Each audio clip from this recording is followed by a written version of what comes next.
What's going on, everybody? This is ODC, that's me, and I'm back with another action figure review. This is my review of the DC Direct Blackest Night Kyle Rayner action figure.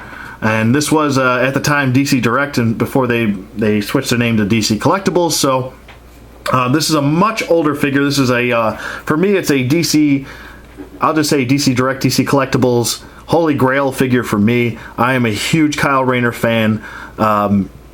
He is by far my favorite Green Lantern of all time, and yeah, I'm just really happy that I found this guy for a good price because, whew, man, the prices on this guy are crazy. He goes from anywhere from loose, he goes usually around 30 bucks and up. I picked this guy up for 22, and 22 and change. I think it was like 22.50. And that's like the most I was willing to pay for him loose. And yeah, upwards of 30 loose, mint on card, you're looking at 50 and up. So this guy goes for weird prices. I'm not sure if it's that rare because I do see a bunch on eBay all the time and on Amazon all the time. It just seems like that's the new trend. When you're selling a figure, you look at everyone else is selling it for, and then you sell it for the same exact price, even though no one's going to buy it for that much. So it's just like it's just pointless. But anyway. This is a really nice figure. He's very simple. There's not a whole lot of sculpting going on here, but the sculpt that he does have looks really good. I have to say that. The paint apps are pretty crisp. I don't see any bleeding through or any smudges or anything like that, so that's a big plus. I would also say that the head sculpt looks really good. Very unique to him and how he had his mask. That was one of the reasons when I was younger why I liked Kyle so much, because you could really differentiate him throughout the rest of the Green Lanterns. Like, he had his own stylized look, and he was very unique, and even his constructs and the way he thought. That was one of the main reasons why I fell in love with that character, because he's just very unique, and he's an artist and thinks differently than most people. And I probably would say he's probably got the best head on his shoulders, decision making wise, better than any other Green Lantern. Better than Hal Jordan, because Hal Jordan just does what he wants and gets angry, and he's too headstrong. He doesn't listen to people. But Kyle's a good listener, I would think, and that's just my opinion on the matter. But speaking about the figure, let me just set him aside for a second. He does come with a nice Green Lantern display base, and all of the Blackest Night figures pretty much do, as far as that goes.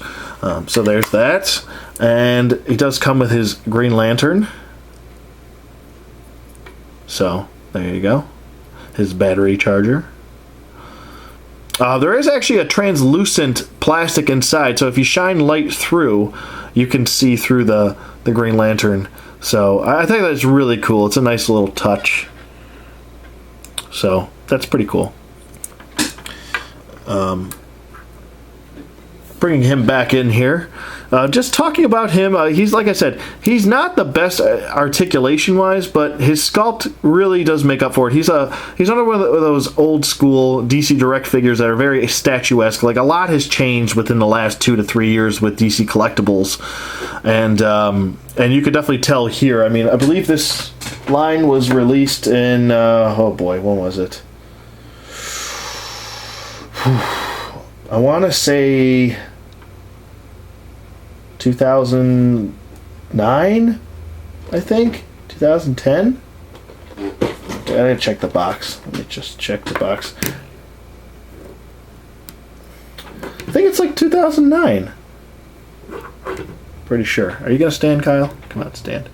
But actually, hold on. Let me pause it and I'll check it, and I'll be right back, because I want to be 100% accurate on this.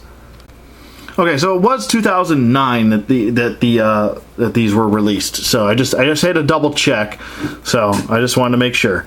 Anyway, the figure looks really good. As far as his articulation goes, his head does swivel, full 360 rotation. His head does look up a little bit past eye level, and does look down, I would say a hair past eye level as well. like I said, we got no job turkeys. No job turkeys for you. His arms both go up about that far, and they do go down. Full 360 rotation. He's got a single bend at the elbow. He does have a glove swivel, but no wrist articulation at all. Just a glove swivel. No waist articulation either. His legs do go forward. Both go forward. This one goes forward further than this one, though. So I guess it's just a sculpt of the thigh muscle right here that's hindering it from going forward more. But both legs do go back very far back, like so. We got a single bend at the knee, and then we have a boot swivel, and that's pretty much it. No ankle articulation at all. Like I said, this is old school DC Direct, so pretty much just a statue here. Nice thing is that he does stand. He's a little bit back heavy on his heels. He wants to sit on his heels a little bit, but not the worst. He still stands. I don't have any issue. Like, I'm shaking the table right now, and he's wanting to fall, but not falling. So he also does come with a display base, and he has one peg hole on his right foot.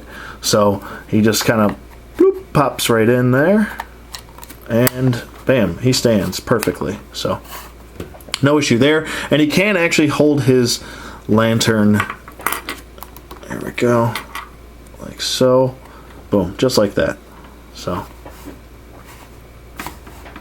pretty nice figure. I mean, like I said, he's simple when it comes to articulation, but the overall look of him, I think he looks great. He's hands down my favorite DC Collectibles, DC Direct Kyle Rayner Green Lantern figure, and one I've been looking for actually 2 years for a good price. I've been looking for 2 years for this guy, and I just couldn't find a good price for him. I finally did, thank God.